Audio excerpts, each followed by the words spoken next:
आप सभी प्रभु प्रेमियों को मेरा प्यार भरा राधे राधे।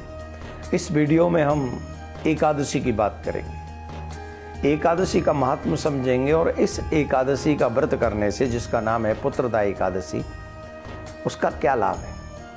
सबसे पहली बात, जिनके संतान नहीं है उन्हें पुत्रदा एकादशी का व्रत पूर्ण विधान से और निष्ठापूर्वक करना चाहिए। धर्मराज के पूछने पर भगवान श्री कृष्ण यही कहते हैं, हे राजन, इस एकादशी व्रत का बड़ा महात्म है, जो कि इस बार एकादशी 31 तारीख को पड़ेगी। मैं आपको बता दूं 31 दिसंबर को, पारायण 1 जनवरी को होगा। कितना सुंदर है, बीती हुई साल में हम व्रत करेंगे और अंग्रेजी कैलेंडर के हिसाब से नव वर्ष में हम इस एकादशी का पारायण करेंगे। इससे अच्छा और क्या हो सकता है हम सभी वैष्णवों के लिए। तो भगवान श्री कृष्ण कहते हैं इस एकादशी का नाम पुत्रदा एकादशी है। हे राजन, पुत्रदा एकादशी व्रत करने वाले मनुष्यों को कभी कोई कष्ट नहीं होता। एक समय की बात है,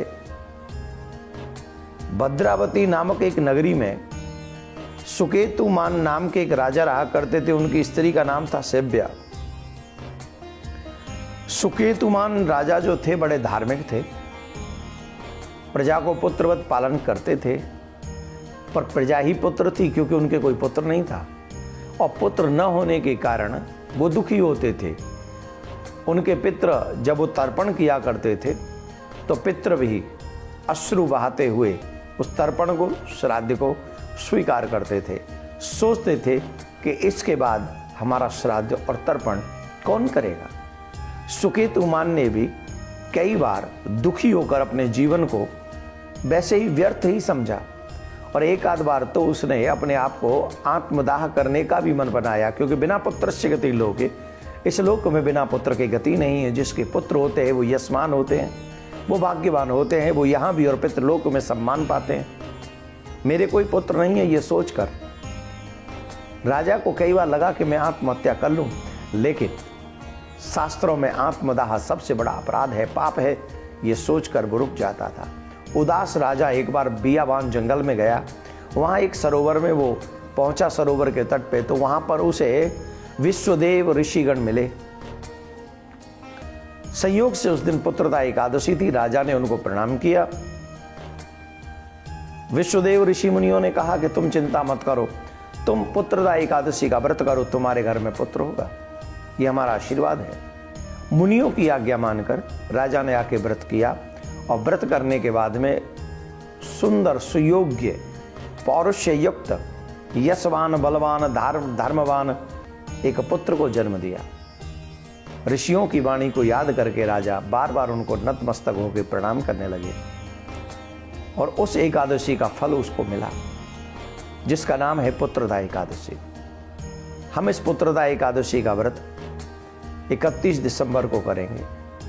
पारायण का समय 1 जनवरी सूर्योदय के उपरांत, जहाँ जहाँ सूर्य जिस हिसाब से प्रकट होते हों, उदय होते हों, उस हिसाब से। लेकिन हमारे मथुरा में 7:13 से 8:57 तक पारायण होगा। आप सभी एकादशी का व्रत मन क्रम वचन से करें। इस एकादशी का व्रत करने से पौष मास की शुक्ल पक्ष की पुत्रदा एकादशी बहुत महत्वपूर्ण है, लाभदायक है। जिनके घर में संतान नहीं हो उन्हें श्रद्धापूर्वक संतान की प्राप्ति के लिए यह व्रत करना चाहिए, और जिनके घर में पुत्र हैं उन पुत्रों के सौभाग्य के लिए, श्रेयस के लिए और उनका मन भी धर्म में लगे, इसके लिए पुत्रदा एकादशी का व्रत करना चाहिए। आप सभी के लिए प्रिया कांजू से प्रार्थना करता हूँ, आप सभी की मनोकामना पूर्ण हो और आपके इस परिवार में सनातन का दीपक प्रज्वलित होता रहे और उसकी लौ बढ़ती रहे। राधे राधे।